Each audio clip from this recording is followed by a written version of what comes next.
ہم شیرسابادی ہیں تو شیرسابادی میں ہی کریں گے، ہم انصاری ہیں تو انصاری میں ہی کریں گے، ہم شیخ ہیں تو شیخ میں ہی کریں گے۔ یہ برادری واد کہاں سے آیا میرے بھائی؟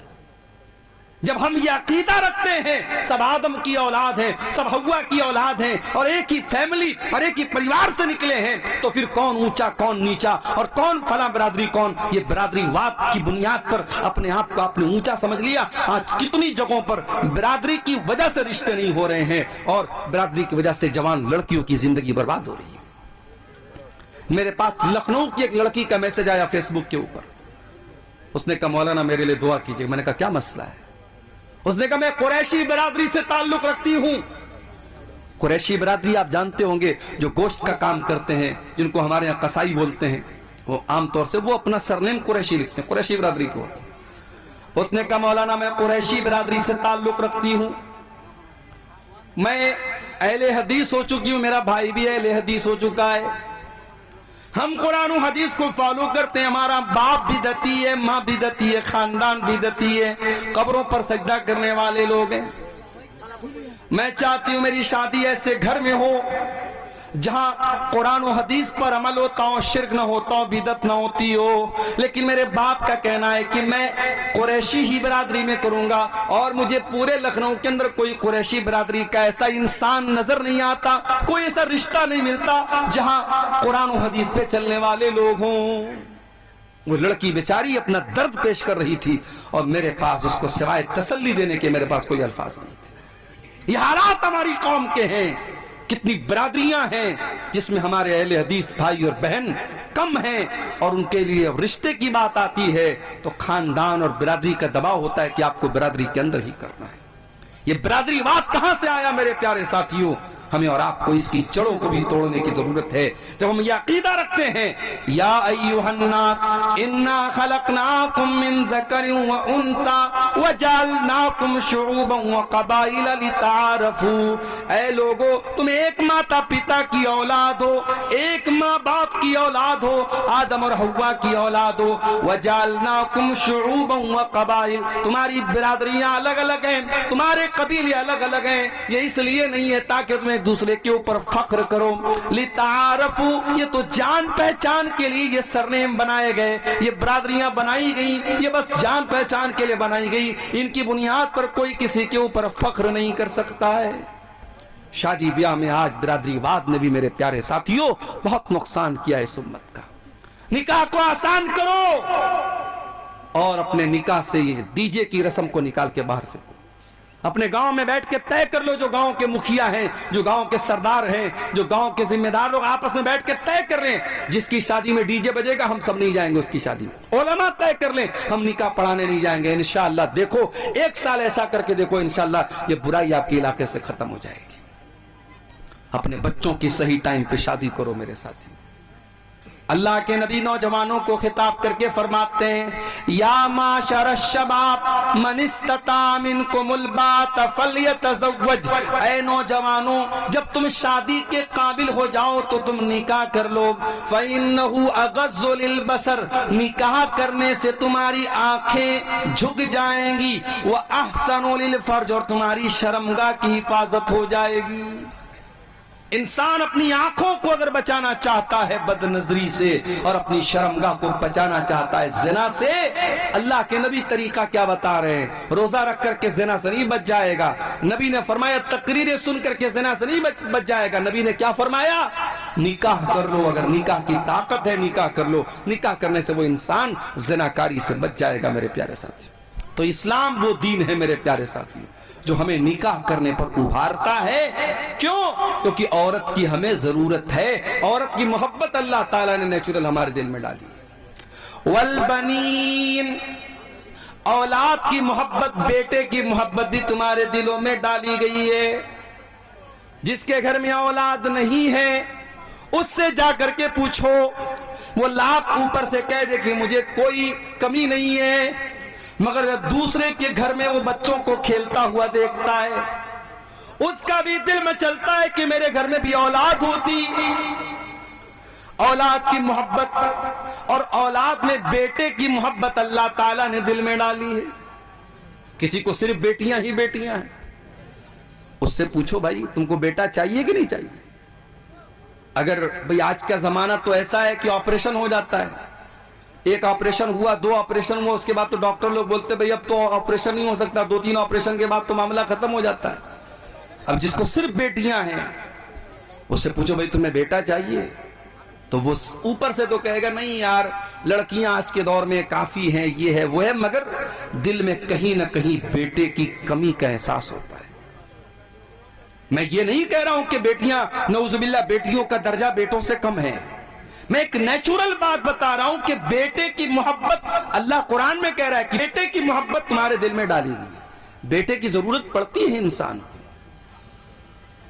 والقناطیر المقنطرۃ من الذھب والفضۃ، اور سونے چاندی کے خزانوں کی محبت، مال و دولت کی محبت بھی تمہارے دل میں ڈالی گئی ہے۔ جتنی بھی دولت تم کو مل جائے لیکن تمہارا پیٹ بھرنے والا نہیں ہے۔ کل تک جو 10,000 روپیہ مہینہ کما رہا تھا، بڑی مشکل سے گھر چلا رہا تھا، دعا کر رہا تھا اے اللہ میری آمدنی بڑھا دے، اللہ نے 10,000 سے 50,000 کر دیا، اب 50,000 پہ تو اس کا پیٹ بھر جانا چاہیے، مگر 50,000 پہ بھی پیٹ نہیں بھرے گا، 1,00,000 ہو گئی، اب تو پیٹ بھر جانا چاہیے، 1,00,000 سے بھی پیٹ نہ بھرا۔ اللہ کے نبی فرماتے ہیں لَوْ كَانَ لِابْنِ آدَمَ وَادِيَانِ مِنْ ذَهَبٍ، اگر آدم کے بیٹے کے پاس سونے کی 2 وادیاں آ جائیں، لَبْتَغَا ثَالِثًا، تو وہ تیسرے کی تمنا کرے گا، اسے تیسری بھی چاہیے۔ 2 وادی مل گئی، سونے کے 2 پہاڑ مل گئے، اس سے پیٹ نہیں بھرے گا، اسے تیسری بھی وادی چاہیے، تیسرا بھی پہاڑ چاہیے۔ اور آگے اللہ کے نبی فرماتے ہیں وَلَا يَمْلَأُ جَوْفَ ابْنِ آدَمَ إِلَّا التُّرَابُ، انسان کے پیٹ کو اگر کوئی چیز بھر سکتی ہے تو قبر کی مٹی بھر سکتی ہے۔ جب قبر میں جائے گا وہی جا کر کے پیٹ بھرے گا، دنیا میں کبھی پیٹ نہیں بھر سکتا۔ اللہ کہہ رہا ہے کہ اے انسان تیرے دل میں مال کی محبت، سونے کی محبت، چاندی کی محبت تیرے دل میں ڈال دی گئی۔ والخیل المسومۃ، اور انسان کے دل میں گھوڑوں کی محبت ڈال دی گئی ہے، گھوڑے کی محبت اس کے دل میں ڈال دی گئی ہے۔ کیسے گھوڑے؟ جو نشان لگے ہوئے گھوڑے۔ عرب میں ایک گھوڑا ہوتا تھا جس پر نشان لگا ہوتا تھا، وہ بڑا بہترین گھوڑا ہوتا تھا۔ اس زمانے کی سواری گھوڑا تھی، آج کے زمانے کی سواری کار ہے۔ ابھی حیدرآباد میں میرا ایک سفر تھا، ایک مسجد میں میرا پروگرام تھا، اب ایک نوجوان کا فون آیا مولانا میں نے نئی گاڑی خریدی ہے، میں آپ کو اپنی گاڑی سے مسجد تک لے کے آنا چاہتا۔ اب میرے جو میزبان تھے جو مجھے لے کے گئے تھے انہوں نے کہا مولانا آپ کو میری گاڑی سے چلنا پڑے۔ میں نے کہا بھیا کسی کی بھی گاڑی سے جانا تو ہے، چلو وہ نوجوان بیچارہ نوجوان لڑکا اس نے نئی گاڑی لی، چلو اس کا دل رکھ لیتے ہیں، اس کا حوصلہ نہ ٹوٹے۔ اب وہ جو ہے صاحب مرسڈیز گاڑی اس نے لی تھی، مرسڈیز گاڑی پتہ نہیں لوگ بتاتے کہ 1.5 کروڑ کی گاڑی آتی ہے، وہ گاڑی وہ لڑکا لے کے آیا، اس نے کہا مولانا آپ بیٹھیے میری گاڑی پر، مجھے بڑی خوشی ہو۔ 1.5 کروڑ کی لوگ گاڑیاں لیتے ہیں میرے بھائی۔ گاڑی اور سواری آج کے زمانے میں شان و شوکت اور اسٹیٹس سمبل بن چکی ہے۔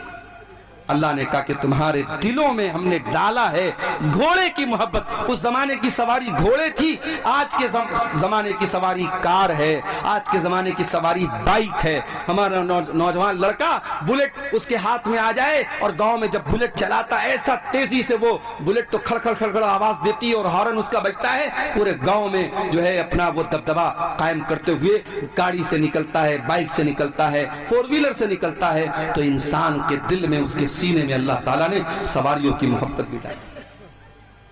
والانام، اور اللہ تعالیٰ نے انسانوں کے دلوں میں چوپایوں کی محبت بھی ڈالی ہے۔ آپ لوگ گاؤں دیہات کے آپ زیادہ اچھی طریقے سے سمجھتے ہوں گے، گائے بیل بکری یہ جو چوپائے ہوتے ہیں، جو لوگ اس کو پالتے ہیں بڑی محبت ہوتی ہے اپنے چوپائے سے۔ والحرث، اور انسان کو اپنی کھیتی باڑی سے بڑی محبت ہوتی ہے۔ 6 چیزوں کا نام اللہ نے لیا۔ عورت کی محبت تمہارے دل میں ہے، اولاد کی محبت، بیٹے کی محبت تمہارے دل میں ہے، سونے چاندی کی محبت تمہارے دل میں ہے، اور گھوڑے کی محبت تمہارے دل میں ہے، چوپائے کی محبت تمہارے دل میں، اور کھیتی باڑی کی محبت تمہارے دل میں ڈالی گئی ہے۔ 6 چیزوں کا نام لینے کے بعد اللہ نے کیا فرمایا؟ ذالک متاع الحیات الدنیا واللہ عندہ حسن المآب۔ اے میرے بندو، یہ زمین، یہ جائیداد، یہ عورت، یہ دولت، یہ سب یہی رہ جائیں گے۔ اللہ کے یہاں بہترین ٹھکانہ تم کو تبھی ملے گا جب تم اللہ کو خوش کرو گے۔ یہ سب تو دنیا کا سامان ہے، سب ٹھاٹ پڑا رہ جائے گا جب لاد چلے گا بن جائے گا۔ کبھی قبر میں آپ کا بیٹا آپ کے ساتھ جائے گا کیا؟ نہیں جائے گا۔ آپ کا بیٹا آپ سے بہت محبت کرتا ہے، آپ مر جائیں گے، آپ کا بیٹا آنسو بہائے گا، روئے گا، آپ کی تعریف کرے گا، مگر آپ کا وہ بیٹا جو آپ سے اتنی محبت کرتا ہے، وہ بیٹا بھی آپ کی لاش کو 24 گھنٹے سے زیادہ اپنے گھر میں نہیں رکھے گا۔ 24 گھنٹے کے اندر کفنائے گا، مولوی صاحب کو بلائے گا، جنازے کی نماز پڑھوائے گا، آپ کو کفن کی 3 چادروں میں لپیٹ دے گا اور آپ کو قبرستان لے جا کر کے قبر کے حوالے کر دے گا۔ آپ کی اولاد، آپ کے رشتہ دار سب آئیں گے اور آپ کو مٹی دے کر کے چلے جائیں گے، ہاتھ جھاڑ کے چلے جائیں گے، کوئی قبر میں آپ کا ساتھ دینے نہیں آئے گا۔ میرے ساتھیوں، وہ مال جس مال کے چکر میں آپ نے حلال و حرام کو بھلا دیا، سود کا پیسہ آپ کے گھر میں آیا، جوا کا پیسہ آپ کے گھر میں آیا، حرام کا پیسہ آپ کے گھر میں آیا، آپ کی جیسے ہی سانس کی ڈور تھم گئی، آپ کے دل کی دھڑکن بند ہو گئی، وہ سارا پیسہ دوسروں کا ہو گیا۔ بھئی انسان مرا، پیسہ کس کا ہو گیا؟ وارث کا ہو گیا، بیٹے کا ہو گیا، بیوی کا ہو گیا، ماں کا ہو گیا، باپ کا ہو گیا۔ انسان کچھ لے کے نہیں جا رہا ہے، قبر میں اکیلا جا رہا ہے۔ قبر میں نہ مال آپ کے کام آیا، نہ بچے آپ کے کام آئے، نہ بیوی آپ کے کام آئی، کوئی کام نہ آیا۔ پھر میرے پیارے ساتھیوں، جب اس قبر میں منکر نکیر آئیں گے اور آپ سے 3 سوال کریں گے، من ربو کا، من نبیوں کا، ما دینوں کا، تیرے رب کون ہے، تیرے نبی کون ہے، تیرا دین کیا ہے۔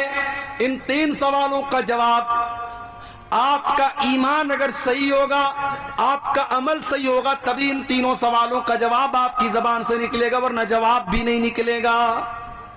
ان 3 سوالوں کا جواب نہیں نکل پائے گا انسان کے زبان سے اگر اس کا عقیدہ صحیح نہیں ہے، اس کا ایمان صحیح نہیں ہے۔ ان 3 سوالوں کا جواب وہ نہیں دے پائے گا۔ اس کے بعد اللہ کے نبی فرماتے، قبر دبوچے گی، قبر تنگ ہو جائے گی۔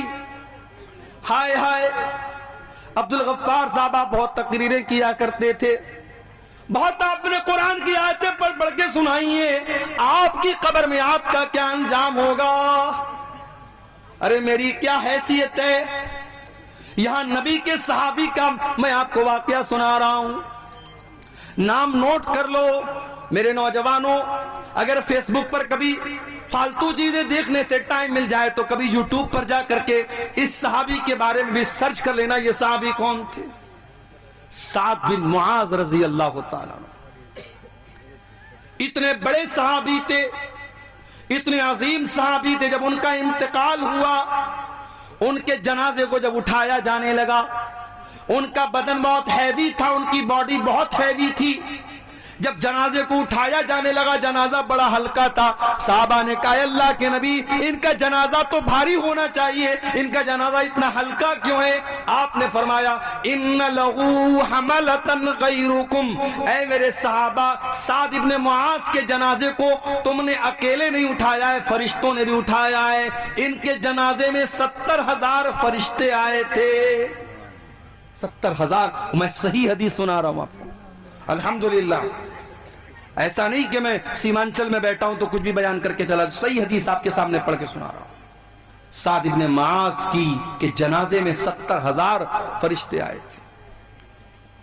ان کا انتقال ہوا تو اللہ کے نبی نے فرمایا، ھذا الذی تحرک لہ العرش، ان کے انتقال پر اللہ تعالیٰ کا عرش ہل گیا، وَفُتِحَتْ لَهُ أَبْوَابُ السَّمَاءِ، ان کے مرنے پر آسمان کے سارے دروازے کھول دیے گئے، آسمان والے خوش ہو گئے، بہت نیک انسان کی روح آ رہی ہے، بہت نیک انسان مرنے کے بعد آ رہا ہے۔ اور 70,000 لوگ ان کے جنازے میں شامل، 70,000 فرشتے ان کے جنازے میں شامل ہوئے تھے۔ اتنے بڑے صحابی ہیں حضرت سعد بن معاذ رضی اللہ تعالیٰ۔ اب ذرا غور سے سننا جو بات میں بتانے جا رہا ہوں۔ سعد بن معاذ کا انتقال ہو گیا، جنازے کو قبر میں اتارا جا رہا ہے، اللہ کے پیارے نبی وہی قبر پر کھڑے۔ اچانک جب ان کو قبر میں اتارا گیا، اللہ کے نبی کا چہرہ بدل گیا، آپ کے چہرے پر خوف کے اثرات آ گئے، ڈر اور بھے آپ کے چہرے پر نظر آنے لگا۔ آپ نے 3 مرتبہ کہا سبحان اللہ سبحان اللہ سبحان اللہ، پھر 3 مرتبہ آپ نے کہا اللہ اکبر اللہ اکبر اللہ اکبر۔ آپ کو سن کر کے صحابہ نے بھی بلند آواز سے اللہ اکبر کہا، بلند آواز سے سبحان اللہ کہا، پورا قبرستان گونج اٹھا نبی اور صحابہ کی تکبیر کے کلمہ۔ صحابہ نے پوچھا اے اللہ کے نبی کیا بات؟ اچانک آپ کا چہرہ بدل گیا اور آپ تسبیح کے کلمات اور تکبیر کے کلمات پکارنے لگے، کیا بات ہے؟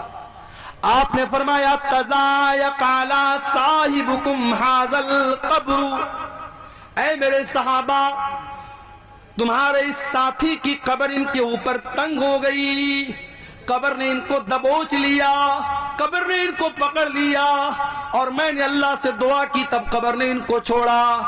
ان للقبر زقتن، اے میرے صحابہ قبر سب کو دبوچتی ہے، قبر سب کو پکڑتی ہے۔ لو نجا منہ احد لنجا سعد بن معاذ، اگر قبر کے دبوچنے سے کوئی بچتا تو سعد بن معاذ بچ جاتے، مگر وہ بھی نہیں بچے۔ اس کا مطلب قبر سب کو دبوچے گی، قبر سب کو پکڑے گی۔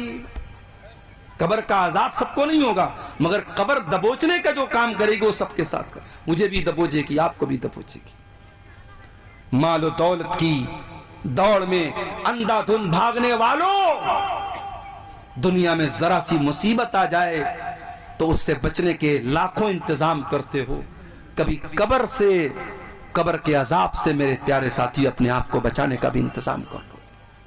آج حالات یہ ہو چکے ہیں، مال و دولت کی محبت اس قدر ہمارے دل میں پیدا ہو چکی ہے کہ ہم حلال اور حرام بھول چکے ہیں، اور ہمیں نبی کی وہ حدیث یاد آتی ہے۔ کیا فرمایا اللہ کے نبی نے؟ یاتی علی الناس زمان لا یبالی المرء من این اخذ المال، ایک ایسا زمانہ تم پر آئے گا جب لوگ اس بات کی پرواہ نہیں کریں گے مال حلال طریقے سے کما رہے یا حرام طریقے سے۔ ہمارا نوجوان بزنس نہیں کرنا چاہتا، ہمارا نوجوان نوکری نہیں کرنا چاہتا، ہمارا نوجوان محنت مزدوری کرنا نہیں چاہتا، وہ چاہتا ہے کہ ڈریم 11 پر جوا کھیل کر کے پیسہ کما لے، وہ چاہتا ہے کہ IPL میں سٹا لگا کر کے پیسہ کما لے، وہ چاہتا ہے کہ اوزون نام کی کوئی کمپنی آ جائے، میٹا اوزون نام کی کوئی کمپنی آ جائے، کرپٹو کرنسی کے نام سے کوئی کمپنی آ جائے، اور بیٹھے بٹھائے پیسہ لگا کر کے بیٹھے بٹھائے راتوں رات امیر بن جائے۔ میرے نوجوانوں، اپنے آپ کو کاہل مت بناؤ، اپنے دماغ کو اور اپنے جسم کو محنت پر لگاؤ۔ اسی ملک میں رتن ٹاٹا کا بھی انتقال ہوا، بہت چھوٹی سی شروعات کی تھی رتن ٹاٹا نے، اور آج ان کی کمپنی کا ایک برانڈ بن گیا۔ سڑک پر ماروتی کی گاڑی بھی آتی ہے، ہونڈا کی گاڑی بھی آتی ہے، اور ٹاٹا کی گاڑی بھی آتی ہے۔ کبھی آپ نے فرق محسوس کیا؟ ٹاٹا کی گاڑی جب آتی ہے لوگ کہتے بھائی صاحب ٹاٹا کی کمپنی، ٹاٹا کی گاڑی مضبوطی میں بے مثال ہوتی ہے۔ میں ساؤتھ انڈیا میں نے دیکھا کہ لوگ ماروتی کی گاڑی نہیں خریدتے، 4 ویلر ماروتی کی بالکل نہیں خریدتے۔ آندھرا وغیرہ میں نے دیکھا، مجھ سے لوگوں نے کہا مولانا کبھی گاڑی لینا ٹاٹا کی لینا، کیوں؟ بولے فیملی کے ساتھ آپ کو سفر کرنا ہے اگر ہمیشہ ٹاٹا کی گاڑی لینا، کیونکہ ٹاٹا کی گاڑی بہت مضبوط ہوتی ہے، بہت پریچھڑ ہوتا ہے، بہت جانچ ہوتی ہے، اس کے بعد وہ مارکیٹ میں آتی ہے۔ ایک چھوٹی سی کمپنی کھولی تھی رتن ٹاٹا نے، آج پورے بھارت کا ایک بڑا برانڈ بن گیا۔ ہم اور آپ بھی برانڈ بنا سکتے ہیں میرے ساتھی۔ ہمارا بھی کوئی نوجوان اگر محنت اور ہمت سے کام لے، کل اس کی کمپنی کا بھی ایک برانڈ بن سکتا ہے۔ اور اس دیش میں ہم نے دیکھا مکیش امبانی، آج جن کے یہاں شادی ہوتی ہے تو کروڑوں